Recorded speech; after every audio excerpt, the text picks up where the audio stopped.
Welcome to Extremely Valid Points. We're three business owners and friends who enjoy talking about business, marketing, and creativity. Along the way, we just might happen to make some extremely valid points. So we'd love it if you would join us in today's conversation. Hi, and welcome to the Extremely Valid Points podcast. I'm your co-host, Dave Wilkins. And I'm Nathan Sala. And I'm Jenny Sala. And today we'll be talking about maximizing your video projects. So, right now, I think people are understanding how important video can be in your marketing materials.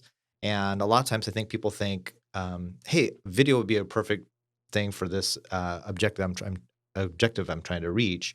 But they're not always sure how to go about setting that up. How big of a project do I need to do? How expensive is this going to be? So just kind of wanted to talk about how you can go about strategizing your video project so that you make the most out of it.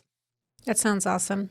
As we've been working with clients together over the years, I know we've done a few joint projects where some of our clients have worked with you to make video. And I think one common mistake that people make is really not getting the most out of that video. Once it's done, how do you get it out there? How do you get people to put their eyeballs on it? And how do you get the most mileage out of it? Because if you don't do that, it's not worth it.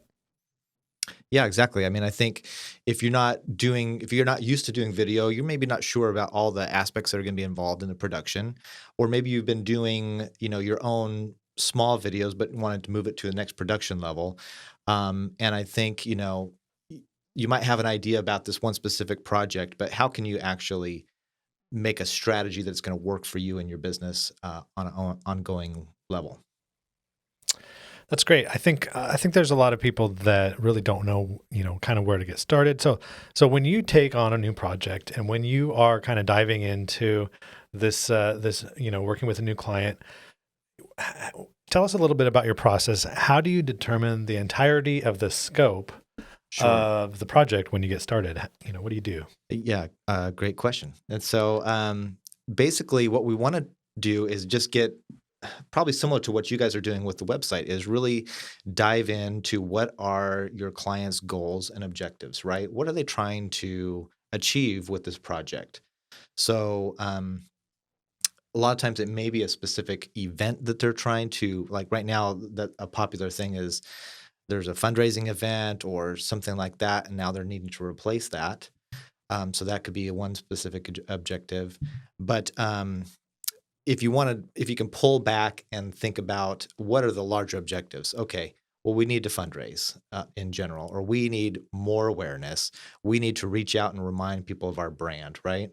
So if you can take those specific objectives and sort of hook those back into the overall goals for the company, you can begin to see like, oh, how can we build a strategy for video that's going to not only going to work for you right now in this particular time, but work for you over a longer period of time? Or how could we actually come up with a project that's builds assets for you that you can reuse and put into longer or more diverse projects? So when you say that, are you referring to like we're going to film a bunch of stuff all at once, and then rather than just making one video out of it, we're going to make a series of videos that you can release over time? Yeah, exactly. So, basically think about all the kinds of things that you are going to need to help properly brand you and market you. So a lot of times, if better branding is going to be a part of your goal, we can come in and we can capture a lot of elements that may not fit into your specific first project, but can be used in projects down the line. Even if you don't always know what those are going to be, if you know what your objectives are and what you're really trying to accomplish through video, we can capture different elements. We can make sure that when we come in, we are prioritizing the things that are going to be a part of your image, a part of the message that you're trying to say, and stay clear of things that aren't. Because a lot of times too, you might be the more pre-production you put in up front, the more you can stay on topic, on task, rather than maybe doing a lot of interviews and kind of hunting around for things. So the more focused you are up front, and the more you understand your goals and objectives, it's just going to be a smoother process through the rest of production. So I love this. I'm hearing there's a strategy, and then there's a strategy on top of the strategy on top of that strategy. Sure. Yes. And so that's kind of where the word maximizer fits into this. Yeah. Are you a maximizer? Is that one of your I'm not top? really a maximizer. You are though, right? Is that right? So yeah, this is it's one of my top 5 strengths. We're talking about the Strengths Finders test, where everybody should take it. I highly recommend it. But yeah, Jenny and I both have maximizer as one of our top 5, and I'm feeling like you got to be. I'm sensing some maximizing. Maybe it's number 6. Maybe you're rubbing off on me. But actually, I mean, that's great to be able to, when we do work on projects, and having people that can help to maximize those things. My top strength is ideation. So it's Nice. easy for me to sort of come up with, we might have a goal up front, but then I can come up with lots of other ideas, which has its pros and cons. So, obviously, if we have more ideas up front, we can make sure that we tap into the potential of those, but we also have to realize which of those ideas we need to really pursue more, and which ones we need to say, okay, that doesn't really fit the project.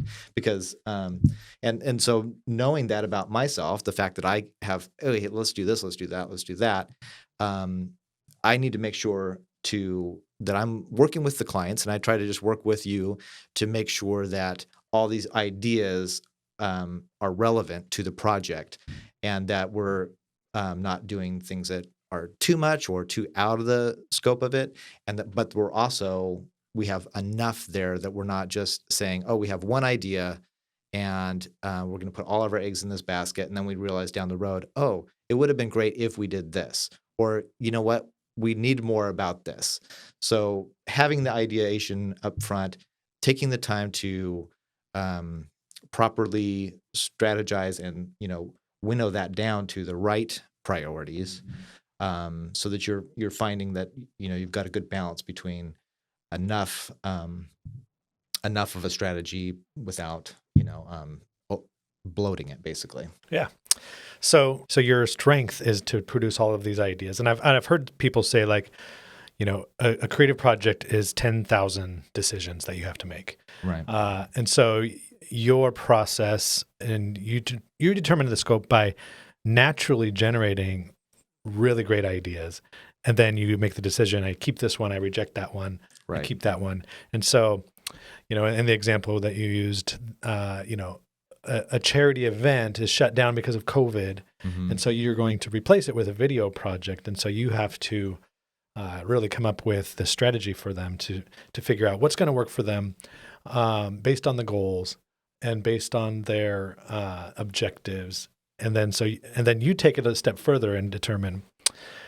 So here's how we're going to satisfy the needs of this project, Right. and here's how we're going to take it a step further and give you something that you can use for a long-term basis. And then here's how we're going to take that even a step further to kind of break it apart and see how you can spider that out and see if you can use it in multiple ways and multiple facets, because the nature of video allows you to do that, right? Yeah, exactly. And I think, and I'm just remembering too. So one of my top 5 strengths is strategic.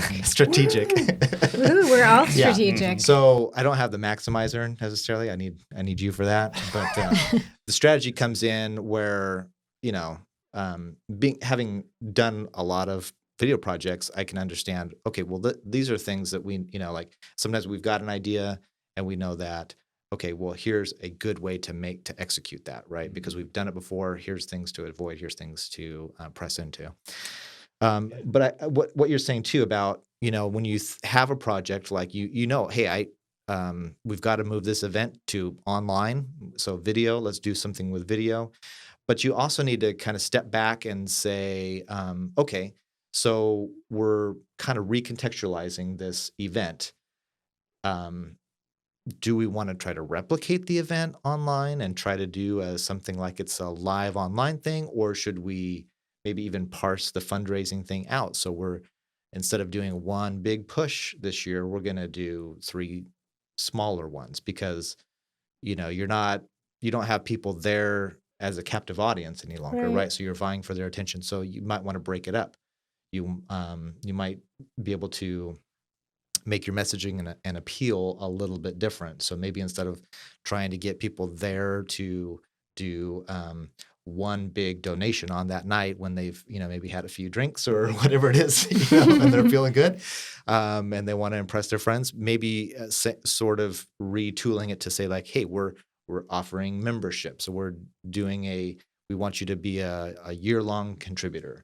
That might be of course, a lot of people are doing that anyway, but these are opportunities maybe to start diving into that. That's a great, and as you're talking about this, it really, I think, displays the value that working with a video professional brings is, as a person who is an expert, you understand what video can do and what it can't do, and how this medium can help people in their marketing and in their promotions and sales. And so that was a perfect example of understanding, when you have video, you don't have a captive audience. But can you tell us, like, what are some other ways, that video actually works really well as opposed to some other form of marketing? Sure. Yeah. So the great thing and the reason why I kind of fell in love with film and video is that I have kind of a lot of passions. I love music, photography, painting, drawing, like all the visual stuff, plus, music and audio, and telling a story. All those things, it kind of get wrapped up into video. So it's, it kind of encompasses all your senses, maybe not smell, but not yet, Right, not yet. But so basically, you want to use those things to your advantage, so that each element is really working for you. And with video, you don't want to get bogged down in details and too much information usually, because people have all different types of learning. That might work. Video might work really well for some people to learn, but sometimes they'd prefer to go to a website, a PDF, some kind of document that they can sit and really absorb. Maybe they need to talk face to face with somebody and ask a lot of questions. So really what you're trying to do is appeal to the heart more than the head. Love it. Not that you can't, make something that's smart and clever, but you want someone to feel it more than they're really thinking about it most of the time. So that's kind of one of the main goals and the things that you want to make sure and stay on target with your video. Love that. Yeah. So you were talking about goals. What are the goals that work best for your video project? Yeah. So it's appeal to the heart more than it is the head. So stories are a perfect fit for video because stories, we're thinking about them, right? They can be cerebral, but really they're kind of operating on your emotions, right? They're suspense, intrigue, compassion, empathy, all those things. Those are the kind of things that you want to capture. So stories, whether it's a story, maybe it's a testimonial about how much your services meant to somebody and how they helped. Basically, something that can allow a viewer to connect and say, oh man, I see myself in that person's story, or I see myself living into that brand. I see how this could improve my life. I see how my giving can affect someone else.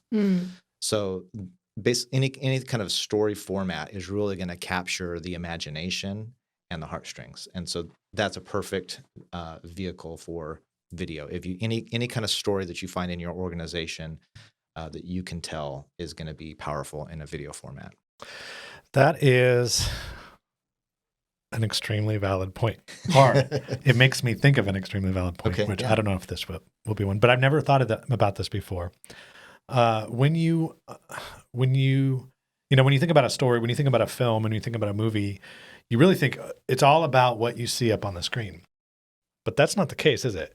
It's about how you feel and how you're experiencing. There's so much more going on in here when you're watching a movie or something like that, watching a video. There's so much going on in your mind, how you think, how you feel, what you're, you can get scared with the characters. You can feel joy and emotional. You can feel angry at the villain. All of these things that happen when you're watching a story that, I think people don't realize, like, they think, oh, the video is just about what happens on the screen, but it is so much more about, what happens in your mind. Yeah, exactly. I mean, that's the thing. It's like when you get lost in a story, right? If you're at the movies, you go in and when it's day and you come out it's night and you feel like, oh my gosh, it's a whole nother world because I was lost in this thing for a couple hours. Or I don't know if you've had this experience, but like if you're going to watch like an action flick and then you go to the restroom or something like that, I'm like heightened aware. It's like, all right, what's going to happen? Uh-huh. You just kind of, you take on that mentality and you're in that mode, that mode of thinking. So that's what you want to do, is be able to put your viewer, customer, client, whatever, in that right mode of thinking so that you can, and it's kind of a weird thing because I always have felt a little bit strange because in a sense you're saying I want to manipulate them. But what it is, I think, is you're trying to set somebody up. You're trying to remove the distractions of all of our life so that your message can get across. That's really what it is. It's not like you're trying to dupe somebody or con them into something. It's really you're trying to remove all the stuff in our lives, all the cynicism or that kind of thing, to be able to make sure that they're right to really hear what you're trying to say. And then a lot of times because we're humans, we have a lot of the same thoughts and ideas, but we're all, we're trying to decipher, do I want to spend my money here? Do I want to spend it here? If you can say like, really present who you are authentically, you're going to align with the people that you need to align with. And that if you remove those distractions, then you're best able to do that. So, yeah, when you're watching film for the purpose of entertainment or something like that, the idea is to create an escape, right? Exactly. You are abandoning your world and living, vicariously through another character that you're watching for an hour or two. And so, I appreciated what you said about, manipulating and duping people, and you're not doing that, but really, for it to be really great entertainment, like I kind of get, disengaged if they fail to manipulate me and trick me into escaping, Right. If I'm like thinking about, oh man, after this, I got to do this. And, what are my plans?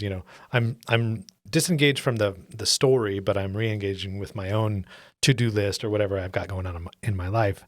And so would you say it's the same thing as it is in entertainment as it is in like a film that you would do for, say, like a nonprofit company or one of your business clients? Yeah, absolutely. So, in order to, we do try to entertain. That can be an element that is helpful, something, because obviously if we're breaking down barriers, where if someone is feeling entertained and captured, right, then they're listening to your message. So, and I think the other thing too with art, is it's kind of one of those times where we want to be manipulated, right? That's what we're there for. We're like you're saying, I want to be lost in this movie. I want to feel like I'm going on a sci-fi adventure or I'm in a love story or whatever it is. You are wanting to lose yourself in that moment and to feel operated on. But the thing is a bad movie or art or film, you feel that manipulation. Like you feel like, oh, this is so formulaic. I see what they're doing here. It's like you're behind the scene at the magic show and seeing. So sometimes that can be cool, but you're not getting the effect of how did they do that? I'm so blown away. But when it's done right, you just feel it and you're not thinking about, oh, well, here's, of course, where the villain is going to do this or whatever it is, Wow. That's good. So another thing that video can really be used well for is like demonstration. So sometimes if you have a product that, it's best to show or even a service, showing that, as they say, like, picture is worth 1,000 words. And so video is 24 frames a second. So multiply that out, right? So a lot of times if you have some kind of product or service that is best seen or demonstrated, that video is a perfect way to do that. Sometimes you need multiple things, right? So you've already made an appeal to the emotions on something, and now they're like, hey, I think I really like this company. I seem to like this product. It looks cool, but I want to know, like maybe it's exercise equipment, right? You've seen the first thing of like, wow, that looks amazing, and it's got a lot of fun or humor or something that attracted to you to it. But now I want to see, well, how does it actually work? Well, is there a screen to this bike or whatever it is, And so if you have something that actually demonstrates that product, that's sometimes when your customers bought in a little bit more, that can be another important element to video. And then also branding is another element that's really perfect for video because again, it's all about that feeling, right? So it's not so much you're saying, hey, we're Nike and we're about running fast and jumping high and these things, right? You see the things born out and you feel like that I want to be athletic. I want to be cool that way. I need to get up and move. And so, or whatever it is, lifestyle stuff, just being able to show and add music and just people grasp those elements by experiencing the environment that they want to be a part of versus you telling them, here's all the things that we're about or that we value. That's good. And this might be a good time to mention we do have an episode on branding, and we'll put a link to that in our show notes. But a quick recap of our really long, very in-depth episode on branding was the conclusion we kind of came to was branding is kind of the personality of your brand and how you connect with people. If your brand was a person, how would people connect with you? So video really is a great way to build that connection with people through emotion and, like you said, these visual elements where you can see rather than tell. Yeah, exactly. Wow. So when you think about video, it's so much more than, it's not just somebody holding the camera, Right. To pull this off successfully, it's not just about hiring a videographer Sure. to hold a device. Yeah, exactly. You need somebody to mastermind the whole deal and who understands all the moving parts and how they all work together. And so that's probably, not cheap, but I think, people would be surprised about how affordable it is. But really it's not a cost, it's an investment, right? Because Exactly. You're going to get a return on this. It's going to pay off in all of these myriad ways. And so Right. talk a little bit about that. How can you make this the best investment that you can, Sure. Yeah, exactly. As you mentioned, oftentimes there's more to it than you might realize in the sense of, yes, there's shooting it and that, but there's the pre-production and planning, making sure that you're on message strategizing. You've written a script or collaborated on what the messaging needs to be. And basically you want to work with somebody who really gets you and your brand and make sure that that's going to come across, right? That's good. But so all of that, through the editing and post-production process can, starts to add up with labor and all the costs that are involved. However, like you're saying, if you don't think about it in the sense of one particular product that you end up with, you're investing in your image, your brand, your marketing. So maybe you have like a hero spot in that you're something like, oh, hey, we're producing a Super Bowl ad. maybe it's not that, or maybe it's just I really I need to get my name out there, and I think a 30-second broadcast commercial is going to really do this well. But then what can I also generate from that? So maybe you're shooting for that, but you're also shooting for a 15-second or a 10-second pre-roll on YouTube, or how can I use this in my social media? How can I take that spot and use it in a different way? Can I generate any other additional footage while we're on set here that can be used in, maybe we're doing sort of that marketing branding video, but can we get some great product shots that can be used on the website where just you see the product in action? So you're basically trying to build up that arsenal of video elements that can be used in multiple different ways throughout your marketing. So it's not, I think anytime you just think of it as that one particular video, you're probably missing 4 or 5 other opportunities of how this can be built out into a more of a series or more of a marketing video project. Love it. And earlier when you were talking about building assets, I think that's what you were referring to, right? If you Right. have, from one video shoot, you get a whole bunch of B-roll Yeah. that you can reuse. And like you were talking about products, well, that can come in handy later on when you're doing a video about just one specific product. All of those types of that imagery, the music, all of those types of things can be reused. You don't want to reinvent the wheel every time you make a video. Exactly. And so when you work with a videographer, when they sit down and they do the first shoot, they're taking into consideration all those things. And then you've got this library that you can go back to of marketing materials, video marketing materials that you can pull out anytime you need. Love it. Right. Maximized. Oh, and by the way, if you're not familiar with, the Strengths Finders test, we'll put a link in the show notes for that. But just so you know, the Ideation Strength, what it is, it's a list of 34 strengths. And then you can take a test. It's like $20-$30, and it tells you your top 5 strengths. And these are the things that you are the best at. And so Dave's number 1 is ideation. So that basically just means he is extremely strong at producing great ideas, right?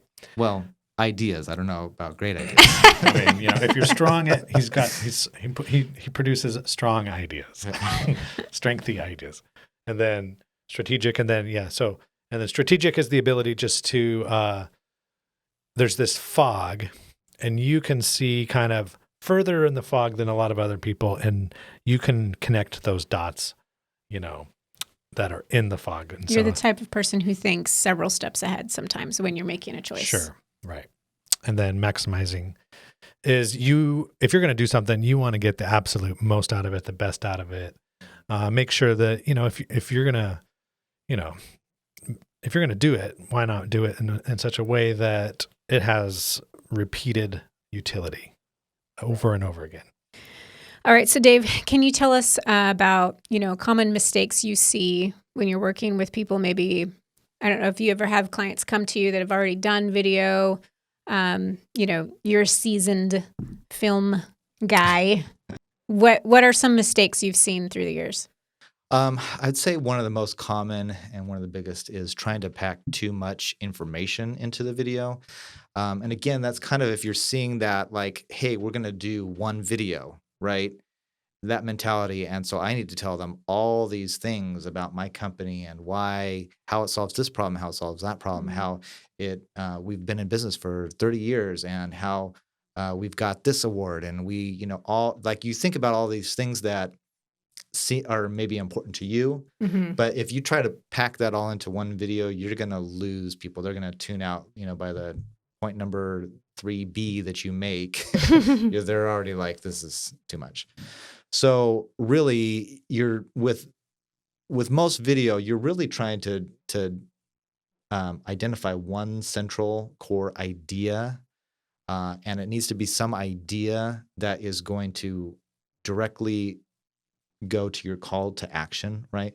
So identify what is it that I want customers to do. Now, how do I want them to feel so that they're going to, so that I can connect with them and that we can end up engaged in a transaction here. So whether that's them simply learning more about you, maybe that's them buying your product, calling you, you have to identify, I just need people to just give me a call, right? Sometimes that's what people are after. Oh, I need some people to sign this petition. I need somebody to sign up on this list. And I just need to get people where I can email market to them. Whatever it is, you need to identify that and then figure out how do I make this a compelling message that's going to make them feel like they want to be involved. So information overload is not going to do that. So be aware of if you need them to have more of that information, how do I position to them to want that more information, and then where do I send them for that? Okay, that's good. I think the other thing would be simply just not planning ahead, like we said. Just not Winging it. Yeah, just winging it or not being strategic with your content. And then Yeah, well, let me just add to that. One thing that I have found and one thing that I learned watching you work is how most of the work of creating a great video is done way before you even start filming. Sure. And seeing all that goes into the planning, creating a set, writing a script, getting extras if you need it, the lighting, the audio, all of these details that I've seen you work out. It's really impressive and almost daunting to me, the amount of planning and work that goes into shoot day. And then shoot day is, when it comes, it all goes pretty fast. But Right. if you've planned ahead and you're checking all the boxes and we're getting this and now we're getting that and then we're going to do this and maybe a retake on that or whatever, that for that filming and that actual shoot day to actually be the most maximized and the most effective, there's so much that you already plan to do ahead of time. Right. Yeah, and planning for different contingencies, right? Something's always going to go wrong. The shoot day or time period that you're doing it, is often the shortest and most frenzied, chaotic part of it. But hopefully, you've done a lot of planning beforehand, and then there's the editing and post production process where you then get to refine and sometimes it is making up a shoot or something like that, but then you're really dialing in on hopefully all the planning you've done. So there's still room for taking the strategy and the things that you planned and thought about and then redefining it a little bit in the post-production process. So how many hours goes into making a 30-second video on average?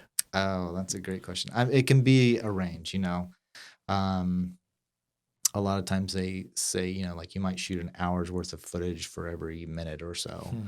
It just depends. So if you've got something that's interview based, you're going to get a lot more footage that needs to be whittled down versus if you have something that's very scripted, then you're more focused on, but you're probably doing several takes of each thing.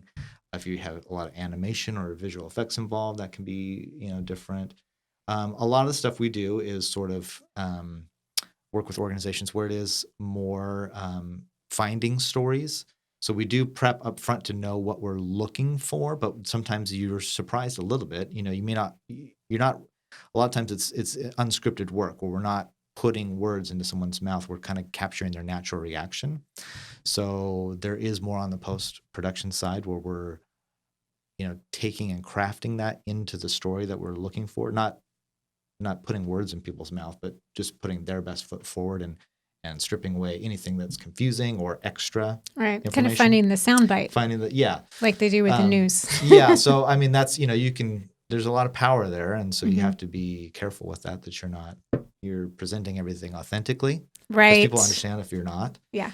But just basically sometimes, finding the truthful statement, even though it may not be exactly the way someone said it, you're putting all the intention into it and stripping away any kind of artifice. Taking out all the and. Sure. Yeah. Yeah. Right. And we just naturally tend to state something and restate it. And sometimes that can be, stripped away and clarified. Right. So 12 minutes. Right. Oh yeah. I never really answered your question, huh? Well, you said it could take a few hours to shoot, but then and then what? How about how long it takes before you even start shooting? Usually most projects, I would say there's usually a couple weeks of planning. There's a few days of shooting, and then there's usually probably at least 2 weeks of post-production, maybe a little bit more. So, that's kind of, usually a 3 to 4 week or so process for a lot of the projects I work on. So you're looking at like maybe 50, 100 hours or more. Well, I use value-based pricing, Nathan. So no. Which means you don't bill by the hour. So however long it takes is however long it takes. No, I don't. Every project's different. Yeah, 50 is probably in the range. 100 usually is more excessive unless you're, doing several videos together. And then I'd say the other mistake that people make is just not engaging your audience properly. So the other thing too is, we've got words that we can use, and we've got sound and music and visuals. So you want to make sure that each element is presenting something unique, right? In fact, I was just listening to some story. They were talking about the science of boredom. And so they were trying to do tests on people and find what is one of the most boring things we can subject people to. And they found that video can actually be more boring than audio. And I think because if you're simply like listening to radio or something like that, you are kind of actively engaging your imagination. Where video, if video is done poorly and you are sort of like presenting visually exactly what you're talking about, like it's so on the nose, it's kind of redundant, then people are more apt to tune out. So I think you want to make sure that you're visually capturing and saying the same message, but in a different way. Maybe, you're giving them something to engage their visual stimulus as well as their auditory, as well as their emotional. So all those things need to be doing a specific task all at the same time, Wow. that's why it's so powerful, is you're able to use all those things to feed in a message to somebody in its own unique ways. But if you're using it all in the exact same way at the same time, then people are going to tune out. So tell us about a time where a client came to you and they had this problem. How did you use video to help them out and solve their problem?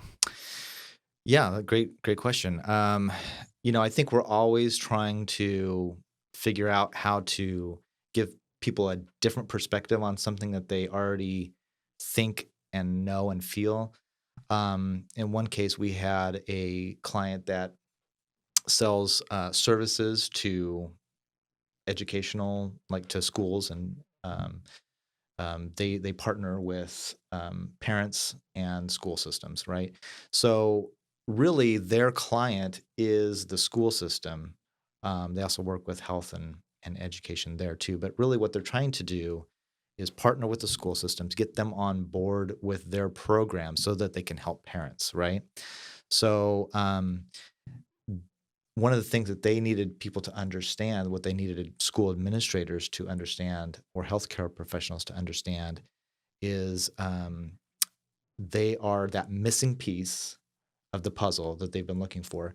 They already know the things that they need to do and implement, but they don't know how to do that, how they're going to fit with a partner.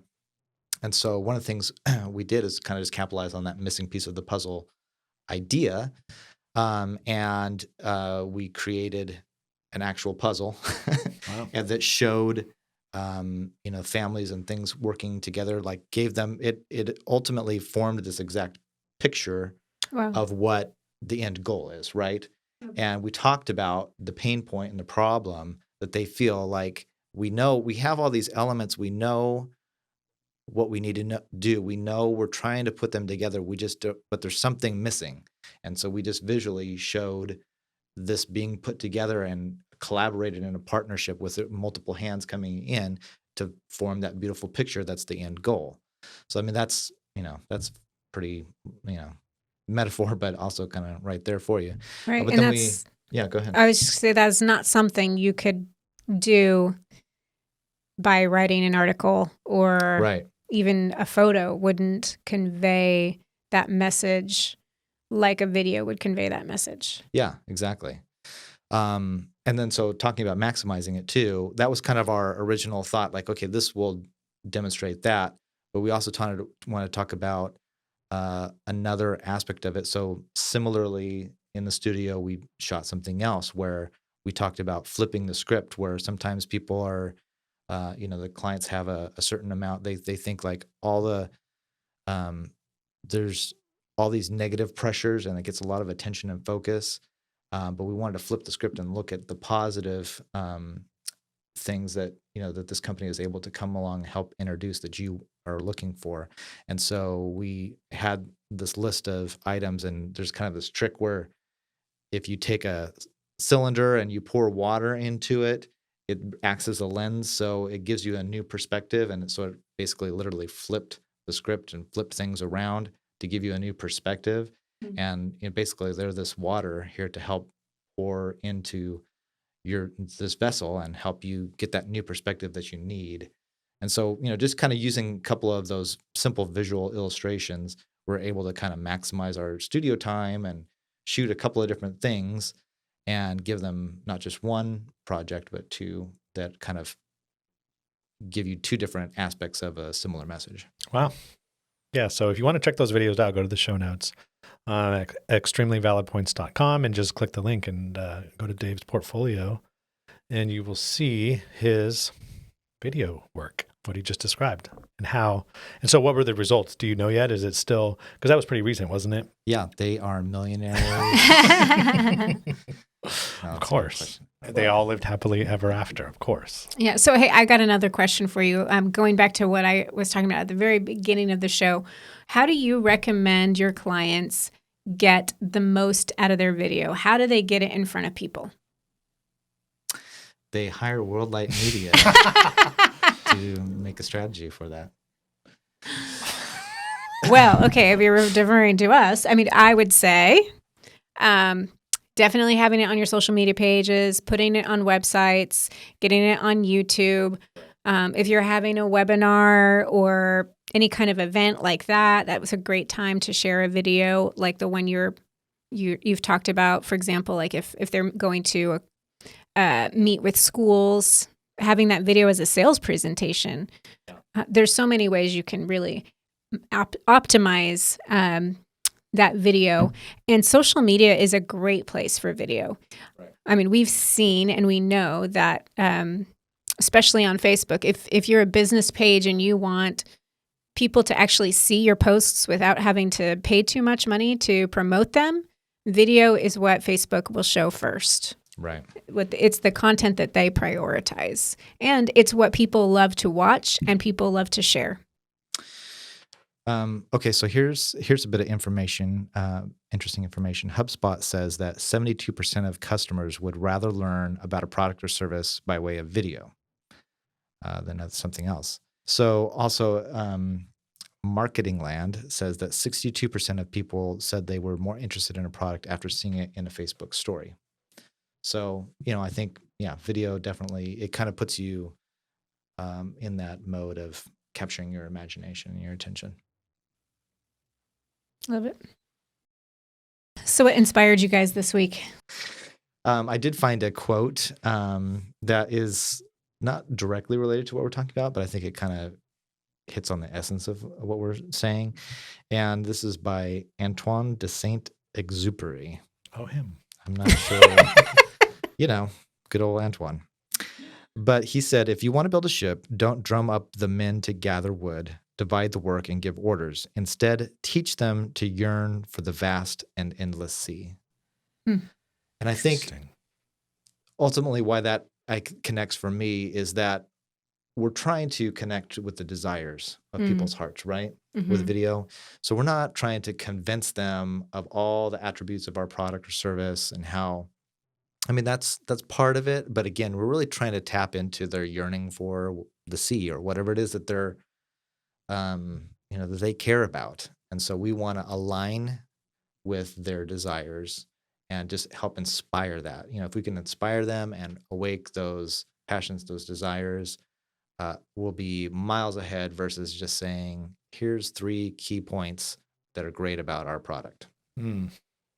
I love that quote because it feels like sometimes the prevailing thought, especially in America, is that, there's this big corporate machine and it is dictating your job and what you're supposed to do. But nobody really wants to feel like they have a taskmaster who is whipping them and driving them along and saying, go get the bundles of wood and, go do this. So this is saying, go, yearn for the not really what you're doing now. What you're doing is a means to an end, and that end is something as vast as the ocean. It's almost an intangible, but it's a quest for something inspirational. Well, no, I think this quote would work really well for leadership too, right? So we're trying to inspire those that we're leading rather than just giving them tasks. We want them to desire the end goal as much as we do, right? And so the same kind of thing with marketing really is we're just trying to inspire that same thing. Hopefully a lot of times we're aligning with our clients, right? We desire what they desire. Yes. And so we're just saying let's talk about that. Let's talk about our end goal. Let's get excited about it. Love it. That's good. Yeah. And we could even take it a step further and say that end goal, if you can connect with people, what they feel is their purpose in life, what adds meaning to them. Sure. That's a great way to connect with people via video. And if you're working with, nonprofits and I feel meaning and like I matter when I can give money to this great cause, or something like that. I think that's a really great quote. Well, thanks for joining us today. We really enjoyed having you join us for this discussion. We will see you next time. Bye. Bye. Thanks for spending time with us at the Extremely Valid Points podcast. To learn more about this episode, see our show notes at extremelyvalidpoints.com. Be sure and subscribe to our podcast on Spotify, Apple Podcasts, or wherever you download your podcasts.